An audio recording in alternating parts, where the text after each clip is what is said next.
Did you notice how The Summer I Turned Pretty brought back the best music from the 90s and 2000s? Let's dive into the iconic tracks jennyhan handpicked to connect with Gen X and Millennials. A melody can pull you back decades, forcing you to relive emotions you thought were long buried. The Summer I Turned Pretty understands this power. It's not just a story about first love and sun-drenched beaches, it's a carefully constructed time machine. The show uses music as its engine, bridging the emotional gap between its teenage characters and the older generations watching them. jennyhan, the show's creator, meticulously curated a soundtrack that serves as a second narrative. Today, we're going to dissect this phenomenon. We will explore 6 specific music moments that demonstrate how this series masterfully used a throwback soundtrack to become a cross-generational touchstone. It begins with a deliberate choice. jennyhan didn't just pick songs, she chose the anthems of her own youth. These tracks aren't random, they're the soundtrack to her coming of age.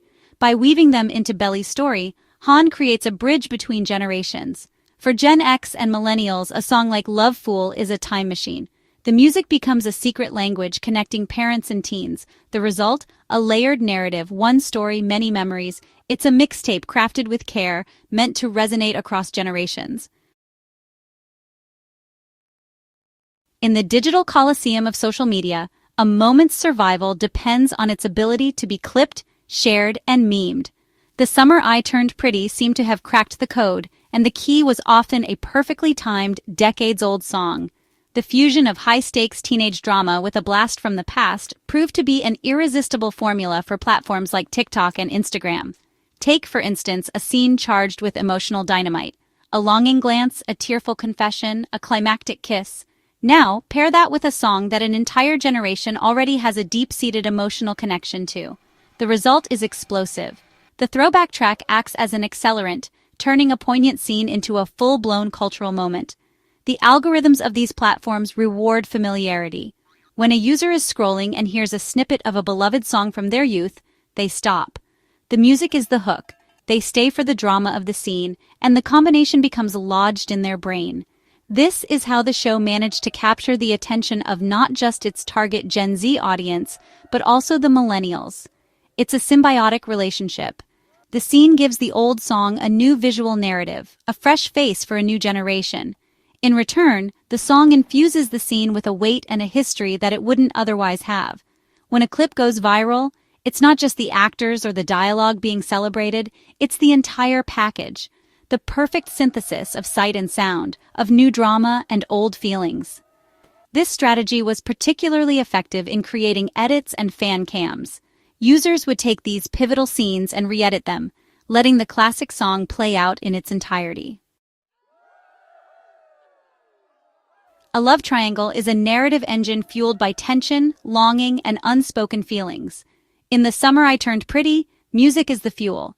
The emotional tug-of-war between Belly, Conrad, and Jeremiah is not just shown, it's heard.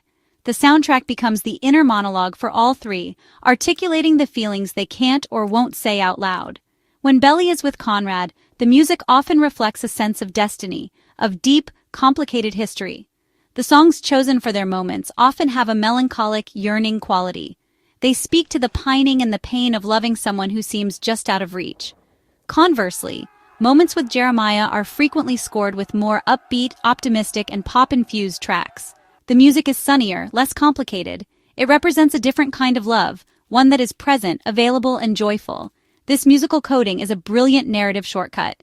It allows the show to communicate the core dynamics of the triangle without relying solely on dialogue.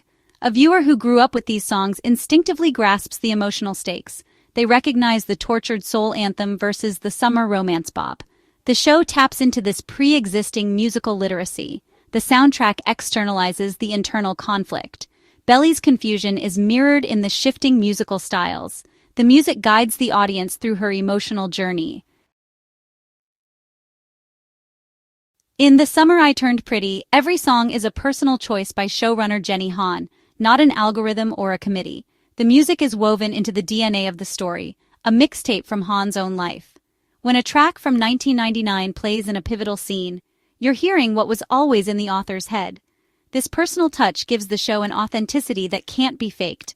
Han is the DJ of her own story, making the soundtrack a key part of her authorial voice. One of the most fascinating side effects of the show's musical strategy was its role as a cultural conduit. The Summeriturnedpretty didn't just cater to the nostalgia of older viewers.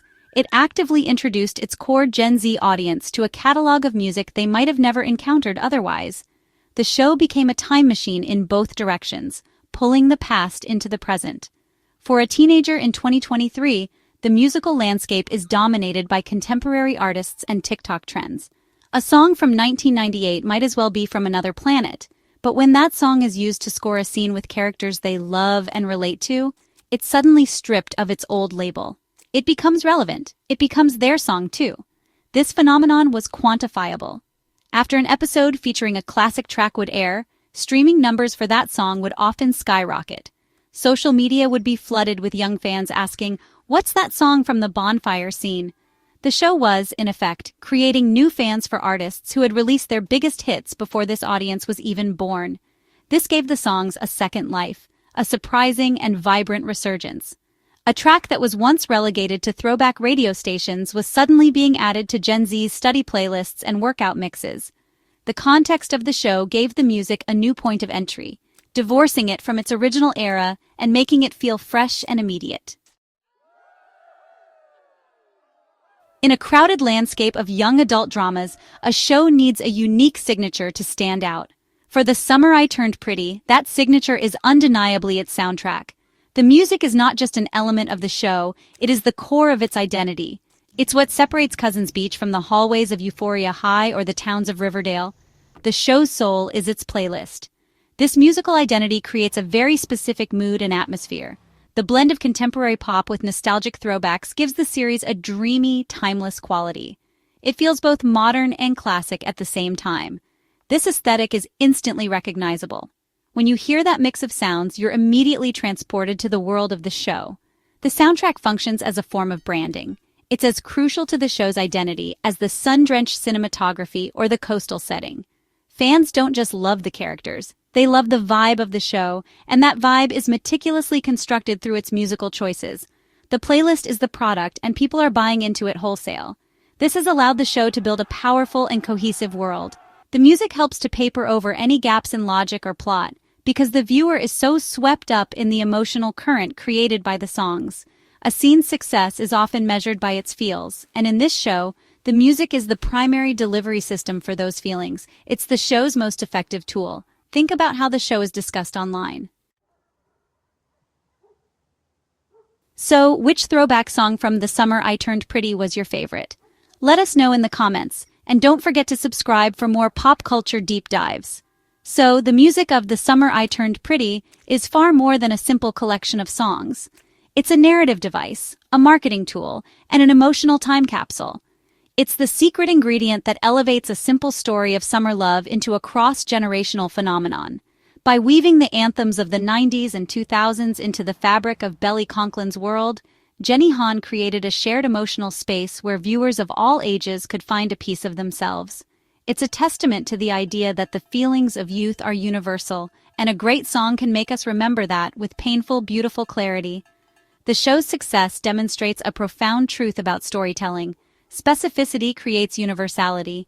By drawing from her own specific personal musical history, Han managed to tap into a universal wellspring of nostalgia and emotion.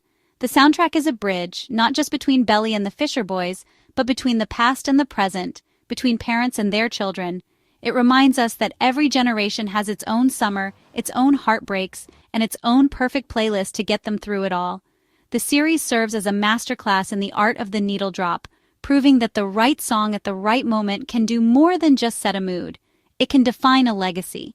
It ensures that for years to come, a certain chord or a forgotten lyric will instantly transport millions of viewers back to the sun and salt of Cousins Beach, proving that some summers and some songs are truly infinite.